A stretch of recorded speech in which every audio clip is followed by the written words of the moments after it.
तो गौना लइके चला जल्दी, अरे राजधानी राजा जी, इहर चढ़ल बाटे हमें रो जवानी राजा जी, इहर चढ़ल बाटे हमें रो जवानी राजा जी, इहर चढ़ल बाटे हमें रो जवानी राजा जी। राधे जय हो।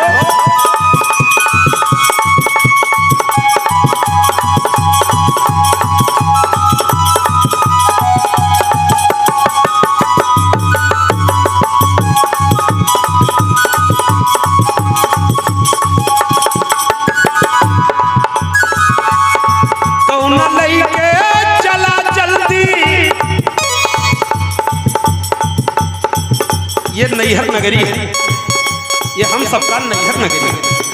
और ससुराल कहाँ है? वहाँ है, समझने की बात है। गौना लेके चला जल्दी राजधानी राजा जी, गौना लेके चला राजधानी राजा जी, इहर चढ़ल बाटे हमें रो जवानी राजा जी, चढ़ल बाटे हम रो जवानी राजा जी, यहाँ चढ़ल बाटे हम रो जवानी राजा जी। और कहना है गौना लेके चला जल्दी राजधानी राजा जी। हे प्रभु अब समय आ रहा है, ले चलिए जल्दी, और असली ससुराल ले चलिए। लेकिन कैसे? इसलिए ले चलिए, यहाँ 4 यार पीछा कर रहे हैं। अब कौन है? नैहर नगरिया तनको नीक नाही लागे, नैहर नगरिया तनको नीक नाही लागे, नैहर नगरिया तनको नीक नाही लागे। इन नैहर नगरी अच्छा नहीं लागत है। कैसे?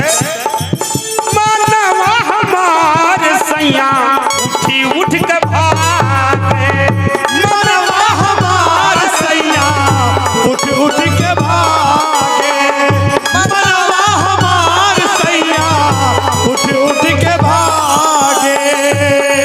अब नकारा तनको हमसे अनकानी राजा जी, अब नकारा तनको हमसे अनकानी राजा जी, हर चढ़ल बाटे हमें रो जवानी राजा जी, हर चढ़ल बाटे हमें रो जवानी राजा जी, हर चढ़ल बाटे हमें रो जवानी राजा जी।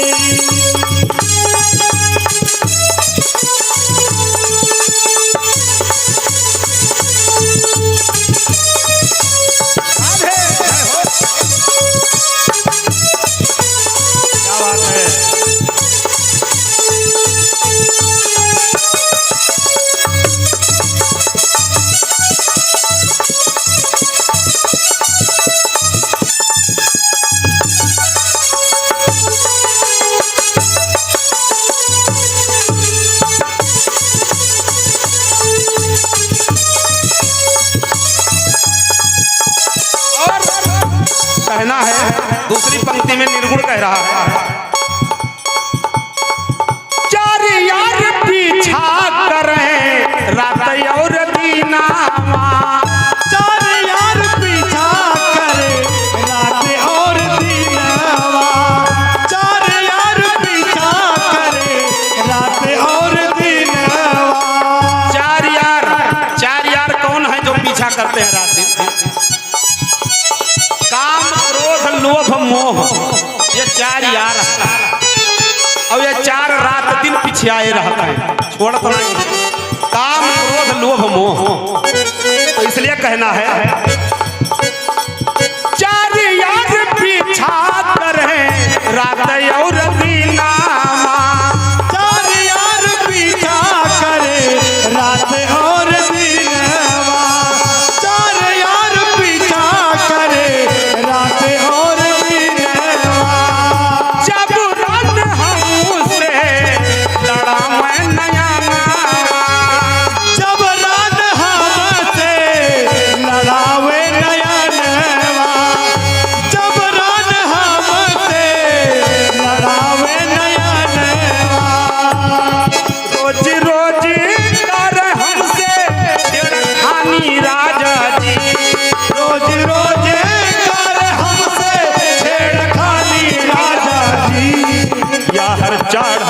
बाटे हमें रो जवानी राजा जी यह चढ़ल बाटे हमरो जवानी राजा जी यह चढ़ल बाटे हमरो जवानी राजा जी हो कन्हैया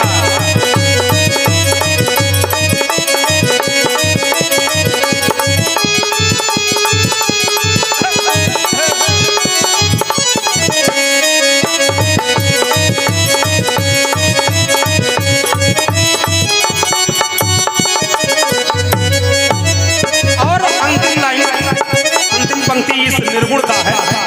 निर्गुण कह रहा है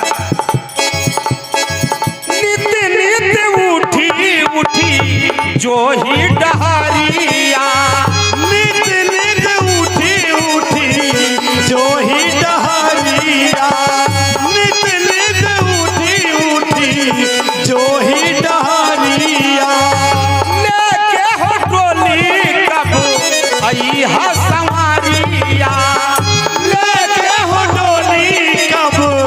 अरिहा सवारिया लेके हो डोली कब अरिहा सवारिया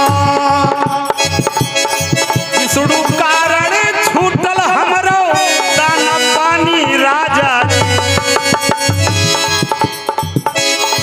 विष्णु कारण छूटल हमरो दाना पानी राजा जी यहर चढ़ल बाटे